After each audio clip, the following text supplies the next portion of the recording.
Canada and Australia. These are two countries that are so similar on the face of it. 25 to 35, 40 million people, large countries, large land size, large areas, prosperous first world countries, strong economies, $2 to $3 trillion roughly. These are countries that are usually matched and pit against one another on a global level, especially when we're looking at economic indicators and whatnot. Very different in terms of climate, but very, very similar in terms of demographics, in terms of economic standards and whatnot. Or so you think. Now, my experience has led me to believe that Australia is significantly better than Canada. And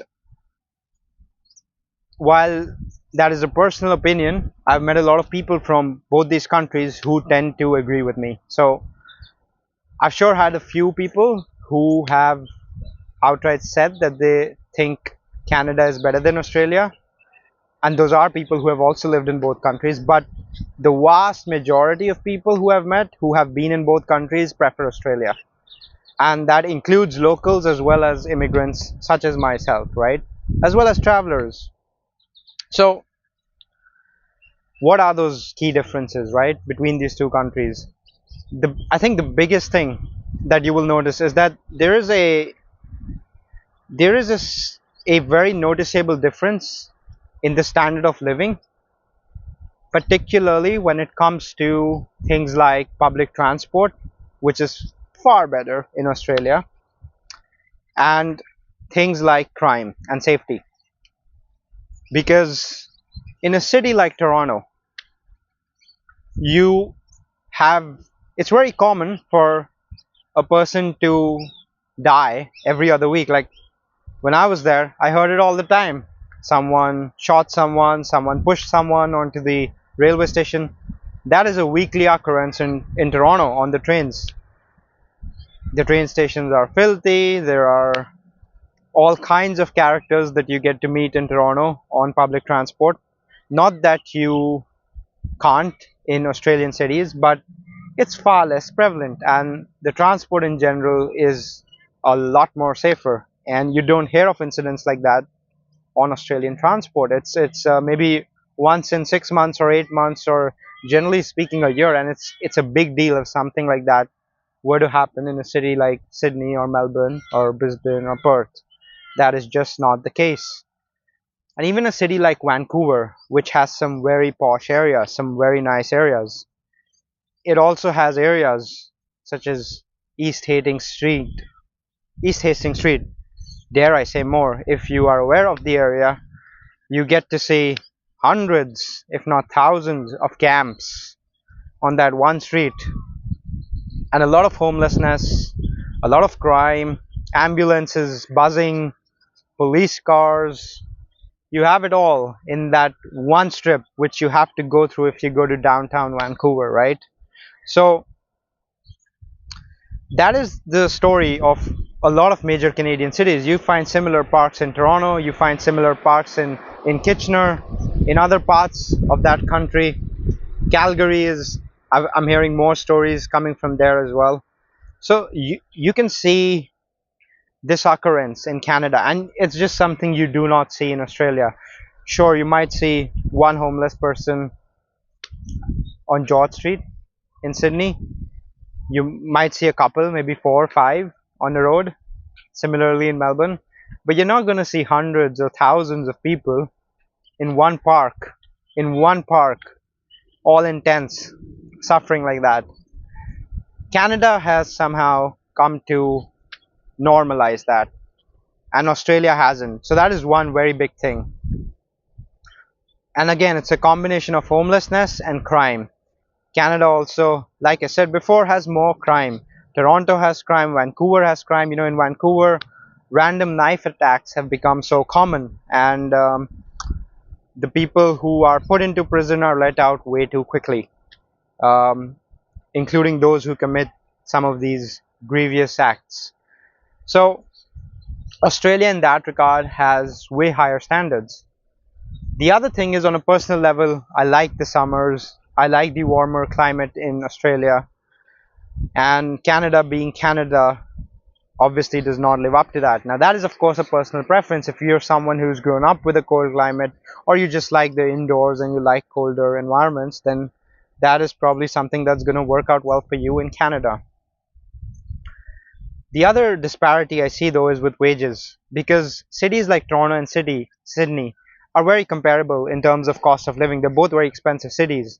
But right now, the minimum wage in NSW, New South Wales, is around $25 Australian dollars.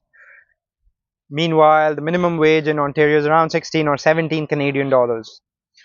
And that's a significant difference. And all it takes you is a simple Indeed search. It doesn't matter what your role is, whether you're a professional marketer, whether you're an engineer, or even if you're a cook, or you're a barista. Just look up jobs on Indeed.ca and then look up jobs on Indeed.com.au, and you'll see the disparity in wages. And that is something I personally could not fathom when I moved from Australia to Canada. It is something I just could not fathom, that disparity. I'm now a bit of a traveler in both countries. I have given up um, permanently living in one place. It's better to be a nomad, I feel. But that is something that I've observed, and I think my personal opinion again is that Canada tends to compare itself a lot to the US because of proximity and more similarities in culture, and because American cities also have terrible problems. The Canadian cities don't look so bad when you see those comparisons. But Australia, being Australia, is living up um, to some very different standards. And while inflation is pressing both countries, while crime is going up in general in both countries, it's still not comparable. The levels of crime in Canada are just off the charts if you compare them to Australia.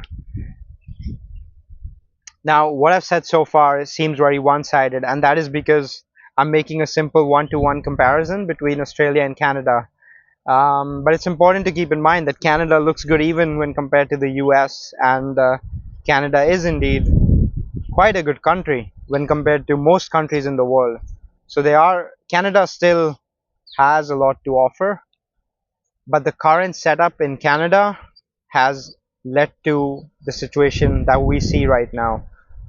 Both the economies are about the same. Canada is a little higher, it's about 2.5 trillion. I think Australia is around 1.8, 1.9 trillion. But then Australia just has, like I said, 25 million people. Canada's 37, 38, and the rate at which immigration is going in Canada, they're approaching 40 million. So I won't be surprised if a time comes when Canada's population is double that of Australia. And if that happens, then logically, Canada's GDP should also be double that of Australia, assuming that we want the same amount of economic wealth per person, right? But I think when you look at GDP per person and the way economic resources are being spread, and it's not just about GDP, it's about how much is coming to the end user, how much a citizen is getting, right? Because um, people here in Australia who are on Centrelink, they get about 800 or 1000 a week when they lose a job, when they're in tough situations, if they have disabilities. So I'm throwing a ballpark figure. I'm not saying this is 100% the case. There are different types of streams and people get lower and higher, but in general it's quite high compared to what people receive in Canada. So when you're even the lowest bar of your economic wages is that high, or economic support in this case, then of course you're going to have a better system. And I think that's the difference you're seeing between Australia and Canada. So that's my take on that. Um, if I had to highlight a few things that are good about Canada, there are a few things that are working better in Canada. Um, Weirdish things though. You could say proximity to the US, because the US does have some very high paying jobs. It's not great in terms of overall society, but it does have those. They do have those roles which can be very, very lucrative, especially in tech and whatnot, right? Even in medicine. So you do end up getting access to American opportunities at some point if you live long enough in Canada. The other thing is that I think Canada does, when you go to the really nice parts in Canada, they can be really, really nice. In Australia, things are a bit more equal. Of course, Australia also has good and bad parts, but I think that is more pronounced in Canada. So if you go to the bad bits, they're really bad, and if you go to the good bits, they can also be really good.